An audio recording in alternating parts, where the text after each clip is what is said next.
Good morning, good afternoon, good evening, and welcome back to the Thai Expat Daily Show. I'm your host, Kieran Mack, as always, and delighted you've been able to tune in yet again for another show. Now, before we do get started, don't forget to like this video, subscribe to the channel, and hit that notification bell so that YouTube will let you know when the next podcast or show is uploaded onto the platform. Now, if you like listening to us on a podcast player, there's a link down below in the description that will take you to a vast array of podcast channels. And finally, if you want to support the show, the easiest way is just go down below, hit that join button and become a member. But now that's all done and dusted, let's jump into the top stories trending here in Thailand today.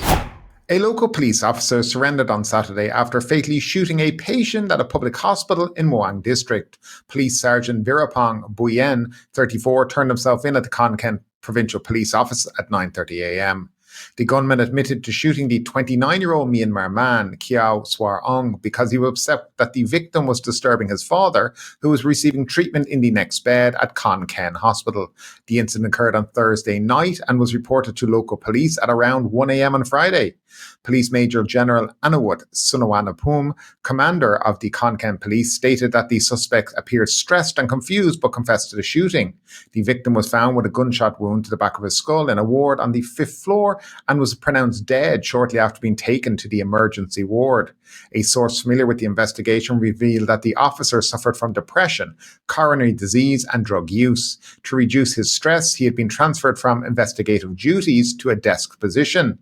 The officer's father, who was receiving medical treatment in the bed next to the victim, reportedly complained about the Myanmar man's patient disturbing him. This allegedly prompted Police Sergeant Virapong to confront and shoot the victim. The suspect had been charged with premeditated murder and illegal possession of a weapon and ammunition. The victim's Thai girlfriend, Mani, expressed disbelief that a law enforcer would commit such a crime, acknowledging that her boyfriend's habits of playing games on his mobile phone late at night might have disturbed others, but condemning the violent response. The body of a 21-year-old masseuse, Benjarat Nong Cream Che Chan, who was last seen in Phuket, has been discovered in a roadside grove in Phetchaburi. Benjarat was last spotted leaving her home in the Rawai Beach area on June 3rd, accompanied by a man driving a grey Toyota pickup registered in Bangkok.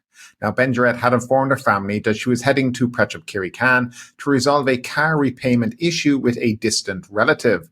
This relative had previously agreed to take over the car repayments, but later requested the vehicle's return.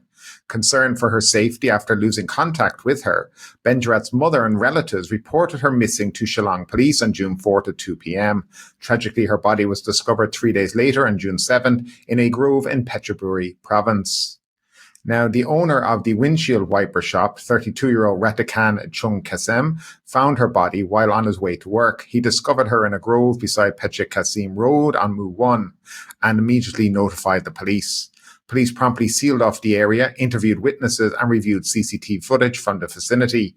They reported no visible signs of physical assault, but are awaiting the results of a post-mortem examination conducted by forensic doctors at Koh Yoi Hospital. Miss Benjarat's body was identified by her mother and family members through the clothing and jewellery she was wearing, which her mother recognised from a previous trip to Sukhothai. The investigation is ongoing as police continue to gather evidence and follow leads. Prime Minister Srettha Thavisin announced plans to support Chiang Mai in becoming a leading digital startup hub in Southeast Asia. During his visit, Mr. Thavisin praised Chiang Mai as a digital nomad paradise and a top creative city. He noted that Thailand hosts over 300,000 application developers, the second largest in Southeast Asia, with Chiang Mai being a top destination for digital nomads. Now, to facilitate this, the government has introduced the Destination Thailand visa, valid for 5 years, allowing stays of up to 180 days, extendable by another 180 days. This new visa aims to attract digital nomads, remote workers, and those interested in learning Muay Thai and Thai cuisine. Mr. Thavisin also proposed establishing an Apple Developer Academy in Chiang Mai and committed to improving the digital startup ecosystem through funding, legal amendments, and events like hackathons. Additionally, he urged the Ministry of Tourism and Sports to revitalise the Ban Tawai Handicraft Arts Centre and announce upcoming tourism promotion events in Chiang Mai to boost local and international tourism. In other news, Mr. Srettha launched a tourism campaign for 55 cities beyond Bangkok, Chiang Mai, Phuket and Pattaya, encouraging extended stays and increased spending in Thailand. Prime Minister Srettha Thavisin announced on Saturday that the government will scrap the proposed 300 baht tourism fee for foreign tourists entering Thailand by air. The fee proposed by the previous administration in February last year faced opposition from the private sector. Mr. Thavisin explained that while the 300 baht fee could generate short-term revenue, allowing more tourists to enter without the fee would likely lead to increased spending on shopping and activities, stimulating the economy and potentially generating more revenue. He emphasized the importance of considering all stakeholders' voices in such decisions and suggested that additional revenue could be generated from other tax sources to support tourism. Now, regarding Thailand's drop of 4 to 47 out of 119 countries in the World Economic Forum Tourism Travel Development Index, Mr. Thavisin focused on constructive development rather than blaming previous administrations. He stressed that tourism remains a key revenue generator and highlighted the recognition of many Thai cities and islands as world-class tourist destinations. Now, an update on a story that we brought to you a few days ago. A Danish investor living in Pattaya has reached out to help a Thai man in Samut who was scammed out of 10,000 baht by his supposed fiancée. The 47-year-old security guard, Pichet Ched Kamkon, was left heartbroken and financially embarrassed after paying his girlfriend 300 baht a day only to be abandoned. Ched, who earns only 500 baht a day, had hoped to save the money as a dowry for their wedding. After losing over 10,000 baht, he sought help from local news agencies. His story caught the attention of Casper, a 38-year-old Danish investor who contacted local news media websites to offer assistance. Now, initially cautious, Ched eventually accepted Casper's offer after reassurance from the local media. To his surprise, Casper transferred 15,000 baht, 5,000 baht more than the initial offer. Casper explained that Ched's story moved him and he empathized with his struggle and wanted to help. Casper has been living in Thailand for 7 years and he is involved in multiple industries in Pattaya. He expressed a strong desire to support the Thai people.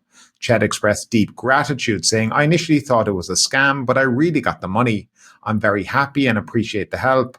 At least I'm not facing only bad things. There is still something good waiting for me." So as we conclude today's episode, I want to invite you to share your thoughts in the comments below. The show isn't just about delivering news, it's about fostering a conversation. Your insights and perspective matter to me. So keep the dialogue alive, like this video, subscribe to our channel and share it with others. Your support means the world to us. I'm Kieran Mack. You've been tuning in to the Thai Expat Daily Show. Until next time, take care and stay engaged.